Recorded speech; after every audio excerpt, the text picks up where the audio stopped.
Bismillahirrahmanirrahim. Assalamualaikum warahmatullahi wabarakatuh. Ahlan wa sahlan, selamat datang di kelas Bahasa Arab untuk kelas 7 Madrasah Tsanawiyah atau Sekolah Menengah Pertama. Pada pertemuan kali ini kita berada di bab 2 yaitu Al-Marafiq Al-Madrasiyah atau fasilitas-fasilitas sekolah. Pada pertemuan yang kedua kali ini kita akan mempelajari tentang keterangan tempat dan struktur kalimat yang terdiri dari mubtada dan khobar. Dan khobarnya ini merupakan keterangan tempat. Langsung saja, di sini ada beberapa kata yang sering digunakan untuk menjelaskan tentang keterangan tempat. Ada yang berupa harfu jar dan ada yang berupa dzarful makan. Harfun merupakan kata yang tidak kita ketahui maknanya kecuali sudah disandingkan dengan kata setelahnya. Harful jar ini harfun yang membuat kata setelahnya ini menjadi majrur. Apa itu majrur? Majrur itu keadaan suatu kata yang ditandai dengan harokat huruf terakhirnya ini menjadi kasroh. Umumnya harokat huruf terakhirnya ini kasroh. Kalau dzarful makan, ini sebuah ism atau kata benda yang mana dia tuh mansub, umumnya harokat huruf terakhirnya itu fathah dan dia menjelaskan tentang tempat. Baiklah, langsung saja. Inilah kata-kata yang sering digunakan untuk menjelaskan keterangan tempat. Pertama yang berupa harful jar, di sini ada fi. Fi artinya di dalam. Contohnya at-tilmidzu fil fasli. At-tilmidzu ini murid, fi di dalam, al-fasli kelas. At-tilmidzu fil fasli, murid itu di dalam kelas. Kemudian ada ala. Ala artinya di atas. Di atasnya ini menempel. Contohnya al-kitabu alal maktabi. Al-kitabu buku, ala di atas, al-maktabi meja. Al-kitabu alal maktabi, buku itu di atas meja. Maksudnya di sini menempel nanti karena di sini ada di atas juga tapi tidak menempel, yaitu fauqa. Fauqa ini artinya di atas tapi dia melayang, tidak menempel. Contohnya as-sama'u fauqal ardi. As-sama'u artinya langit, fauqa di atas, al-ardi ini bumi, langit di atas bumi. Langit ini kan di atas bumi ini kan nggak nempel. Nah, maka kita menggunakan fauqa.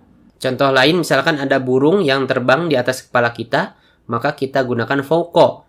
At-tuyuru fauqona, gitu kan? Burung-burung di atas kita. Jadi tidak menempel. Kalau ala ini menempel.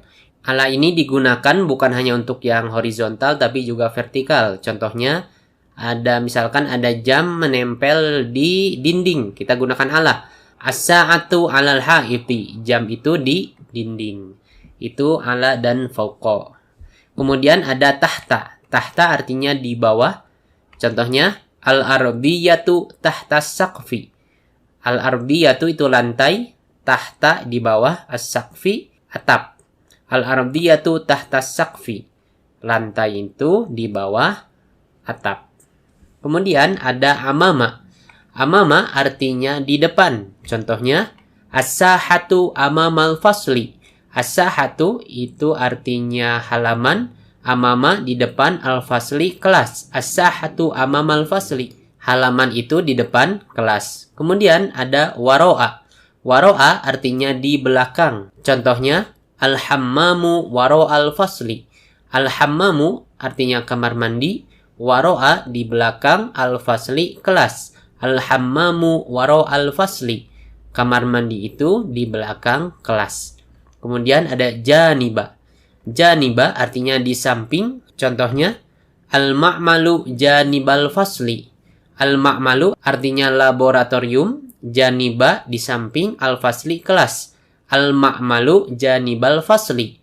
Laboratorium itu di samping kelas. Kemudian ada wasato. Wasato artinya di tengah. Contohnya at-talamizu wasatol maidani. At-talamizu ini jamak dari at-tilmid. Tilmid itu murid. Kalau at-talamizu itu muridnya banyak. Jadi murid-murid. Wasato di tengah, al-maidani lapangan. At-talamizu wasatol maidani. Murid-murid itu di tengah lapangan. Kemudian ada baina. Baina artinya di antara. Contohnya al-qa'atu bainal masjidi wal maktabati. Al-qa'atu artinya aula, baina di antara, al-masjidi masjid, wa ini dan, Kemudian al-maktabatu artinya perpustakaan. Al-qa'atu bainal masjidi wal maktabati. Aula itu di antara masjid dan perpustakaan. Kemudian terakhir ada haula. Haula artinya di sekitar. Contohnya at-talamidzu haula sahati. At-talamidzu ini artinya apa tadi? Murid-murid, muridnya banyak ya.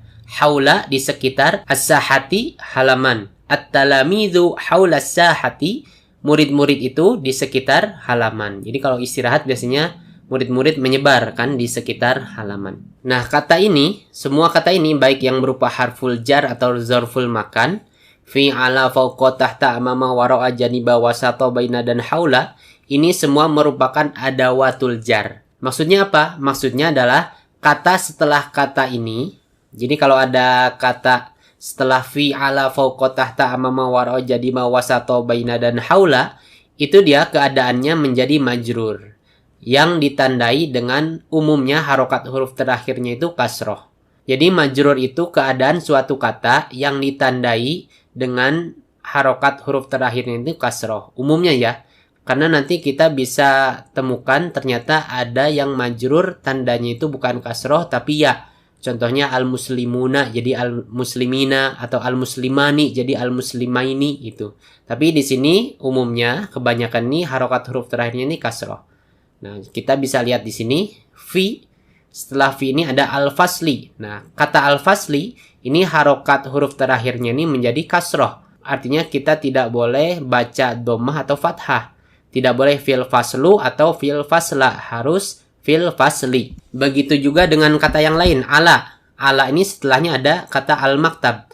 Al-maktab juga di sini harokat huruf terakhirnya ini kasroh. Alal maktabi. Tidak boleh kita baca alal maktabu atau alal maktaba. Dan lainnya juga sama. Fauqal ardi. Ini kasroh. Kemudian tahtas sakfi. Ini juga kasroh. Kemudian di sini ada amamal fasli. Ini juga kasroh. Kemudian waro al fasli. Ini kasroh. Janibal fasli. Kasroh juga. Wasatol maidani.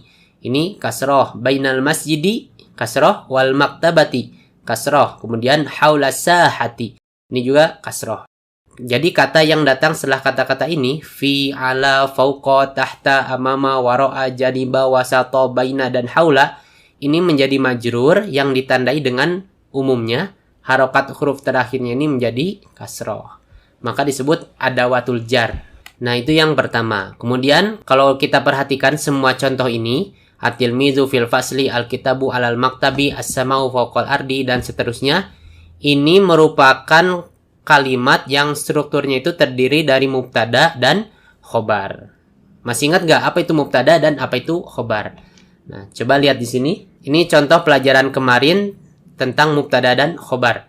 Abi jundiyun, ayahku adalah tentara. Kita ulangi, apa itu mubtada? Mubtada itu ismun atau kata benda yang berada di awal sebuah kalimat yang merupakan subjek. Di sini mubtada ini abi.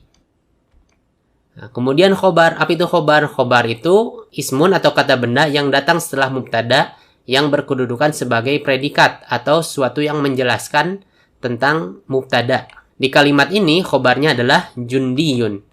Ini khobar. Abi ini mubtada, jundiyun ini khobar. Sekarang kita lihat beberapa contoh yang telah kita pelajari tadi.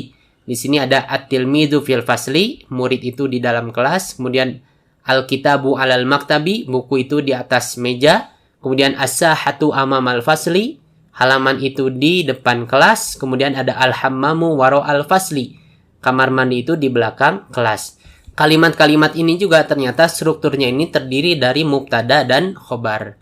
Mana mubtadanya? Mubtadanya tentu ismun atau kata benda yang ada di awal kalimat, yaitu at-tilmizu, kemudian al-kitabu, kemudian as-sahatu, dan al-hammamu. Nah, kata-kata ini, semua kata benda yang ada di awal kalimat ini adalah mubtadanya. Sekarang khobarnya mana? Khobarnya tentu kata yang datang setelahnya. Ada fil fasli, kemudian alal maktabi, kemudian amamal fasli, dan waro'al fasli. Jadi fil fasli, alal maktabi, amamal fasli, dan waro'al fasli, semua kata-kata ini merupakan kata yang datang setelah mubtada dan dia menjelaskan keadaan mubtada. Jadi dia itu merupakan predikat. Nah, maka semua ini disebut khobar. Jadi ini khobar dari kalimat-kalimat yang telah kita pelajari tadi. Ternyata kalau kita perhatikan, khobar di contoh yang telah kita pelajari di pelajaran sebelumnya dan di pelajaran ini agak berbeda. Kenapa? Karena khobar yang telah kita pelajari dulu, itu dia hanya terdiri dari satu kata. Tapi kalau di sini dia merupakan keterangan tempat yang terdiri dari dua kata atau lebih. Di sini ada fil fasli, ada alal maktabi, kemudian amamal fasli, waro'al fasli. Semua khobar ini dia merupakan keterangan tempat yang terdiri dari dua kata atau lebih. Intinya, khobar itu bisa jadi dia terdiri dari satu kata, yang mana kita sebut khobarnya ini mufrad atau terdiri dari satu kata. Contohnya abi jundiyun. Kemudian ada juga khobar yang dia itu tidak terdiri dari satu kata, tapi terdiri dari dua kata atau lebih. Maka ini disebut syibhul jumlah. Nah, khobar jenis ini disebut syibhul jumlah. Apa itu syibhul jumlah? Syibhul jumlah itu terdiri dari dua kata atau lebih yang menyerupai kalimat. Kenapa disebut menyerupai kalimat? Karena dia bukan kalimat lengkap. Fil fasli di dalam kelas ini kan bukan kalimat, tapi tidak terdiri dari satu kata, tapi terdiri dari dua kata atau lebih. Maka kita sebut di sini syibhul jumlah atau sesuatu yang menyerupai kalimat. Nah, intinya di pelajaran kali ini kita mengetahui bahasanya ada struktur mubtada khobar yang mana khobarnya itu terdiri dari satu kata. Ada juga struktur kalimat yang terdiri dari mubtada dan khobarnya ini merupakan keterangan tempat yang terdiri dari dua kata atau lebih. Nah, di sini di pelajaran kita kali ini tidak usah bingung dengan istilah-istilah ini. Yang penting kalian bisa menentukan dalam sebuah kalimat itu mana mubtadanya dan mana khobarnya. Nah, terakhir kemarin di pelajaran sebelumnya tentang mubtada dan khobar, kita kan telah membahas bahwasanya khobar ini harus satu jenis dengan mubtadanya kan. Kalau mubtadanya muzakkar, maka khobarnya pun muzakkar. Kalau mubtadanya muannats, maka khobarnya pun muannats. Tapi kalau misalkan khobarnya itu bentuknya kayak gini nih, keterangan tempat atau syibhul jumlah ya, terdiri dari dua kata atau lebih, maka kita tidak usah memikirkan kesesuaian antara mubtada dan khobarnya dalam jenisnya. Misalkan di sini ada as-sahatu amamal fasli. As-sahatu kan muannats, tidak usah kita ubah menjadi muannats juga. As-sahatu amamatal fasli misalkan, tidak usah. Jadi sudah aja seperti ini sesuai dengan asalnya. Nah, ini dia pelajaran kita kali ini. Mudah-mudahan bermanfaat. Kalau agak bingung mungkin bisa diulangi lagi, pelajari lagi supaya bisa dipahami. Kalau belum paham juga bisa ditanyakan di kolom komentar. Syukron ila liqa. Assalamualaikum warahmatullahi wabarakatuh.